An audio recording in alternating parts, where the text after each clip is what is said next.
What's going on, you guys? Your boy Lone Wolf, and welcome back to another Shenmue animation episode review.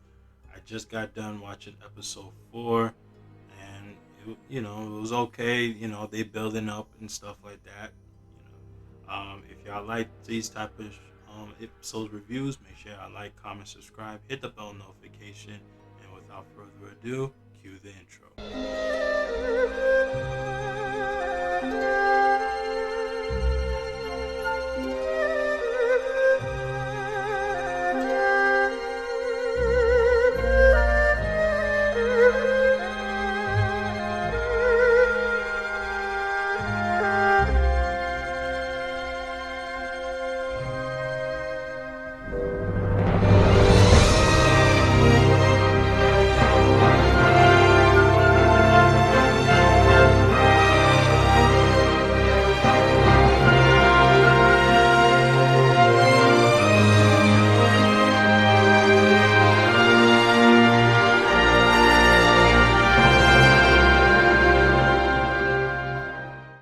All right, so we're on episode 4 of Shenmue.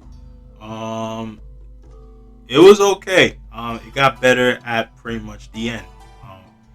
Not much to talk about, so this is gonna be pretty much a little short review. It's not gonna be long or anything because there's really not much to talk about. Really, basically, Ryo picks up.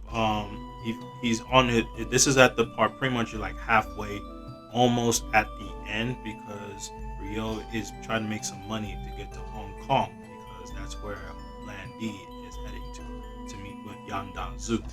So yeah, and this is the part where you have to go to that long. If y'all played play Shenmue 1, y'all know that you have to go through the long, rigorous um job and everything that's going on right now and everything. So you have to like do the whole forklift job and stuff like that, and you meet Mark, who is the black guy who's pretty much helping you throughout the forklift job.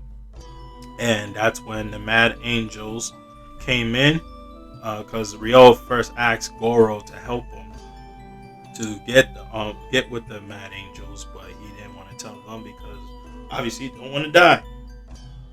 And Ryo sees Mark get pretty much his ass kicked basically, and was pretty much defending Ryo.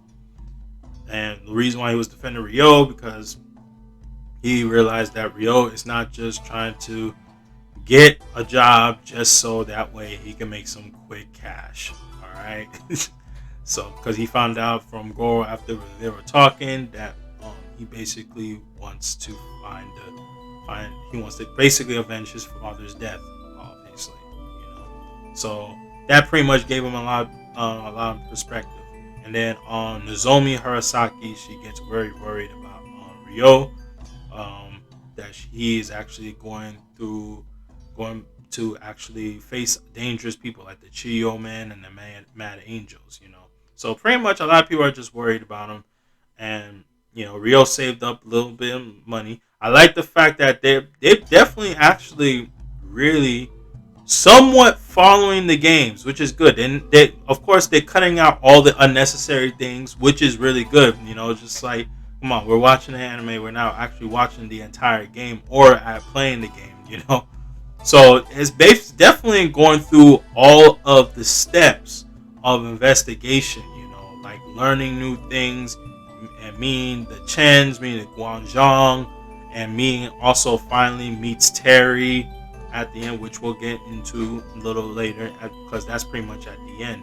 So basically, Nozomi was pretty much on the delivery, and she is delivering to the bar at Saijo's bar, and she overhears the Mad Angels gang, and pretty much they were not really there. She was pretty much wanting to follow them, but then she got caught.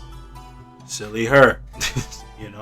In the game they never actually showed how what happened, how she got kidnapped or anything, but now we actually see now how she got kidnapped, because in the game she was just missing, and we were like, damn, oh crap. Where'd she go? So now we know how she got caught up. Basically she was snooping around, I guess.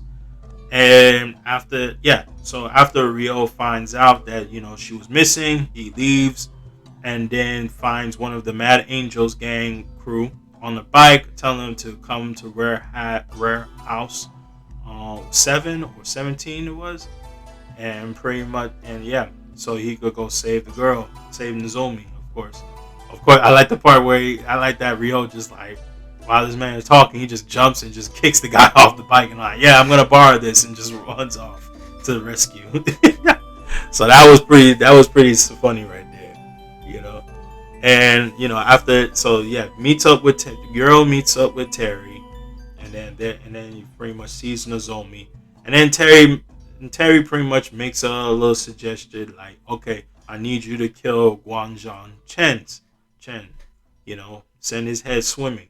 And he was like, what? And then he was like, okay, I agree. Which obviously, if y'all played the game, y'all know it's a trap. Well, of course, Terry's playing the trap and Ryo's playing the trap. So, because Ryo is not stupid, he knows that these guys are not gonna let Nozomi go like that. Hell no, the one thing. So basically, he writes Warehouse 17 on the floor, and then after that, that's when Guanzhong comes in, and then Ryo starts the battle against Guanzhong. So basically, we get to see the fight between him and Guanzhong. Which, by the way, before I get going further, prior to meeting the Mad Angels, Ryo runs into Guanzhong and teaches him the swallow dive technique, which is one of the techniques you do learn in the game. And so they pretty much, so back to the battle between Ryo and Guanzhong. They actually fight against each other, and then after that, Terry gets word that they're fighting, and pretty much they both double KO themselves doing the swallow dive technique, which knocks both of them out. And then pretty much Terry starts to smile because we already know what's gonna happen. But that's when pretty much the episode ends, when Ryo and Guanzhong are pretty much knocked out, which they're not really. That was just all planned, So we already know. Obviously, if you play Shenmue 1, you already know what happens basically. But I'm not gonna spoil it for newer viewers to the Shenmue series. I already know what happens. So, which I already told, which is pretty much obvious to everyone. Which I already said that it's a trap already to Ryo, But how the trap goes, I did not explain how they do it, So that's one thing. That's most I can say is that that's what's going on right now. But it's pretty much everyone knows it's obvious. It's anime. Everyone knows that. Yeah, Ryo's gonna be pretty much alive. That's anime logic. But the episode's okay. Nothing too serious to talk about. It was just a typical Shenmue day. Investigating, going off even further. I'll give this episode a 6 out of 10. It was okay. Nothing too serious. Not too shabby. I do like. I'm starting to see that they're speaking more Chinese, because when the episode started, Ryo was in the store, and then the woman confronted him and started speaking Chinese. So, and I was like, oh snap, okay, So I like that they actually added that. Definitely, very definitely like that. But yeah, man, that's it for this review. There's nothing much to say. The episode's really okay. Definitely can't wait to see the next episode, obviously, and we're gonna do the same thing, review. All right. So, hey, man, I'll see next. That's it, man. Make sure y'all like, comment, subscribe, hit the bell notification, and tell me what do y'all think about Shenmue episode 4. All right. I'll see y'all on the next episode review. Take it easy.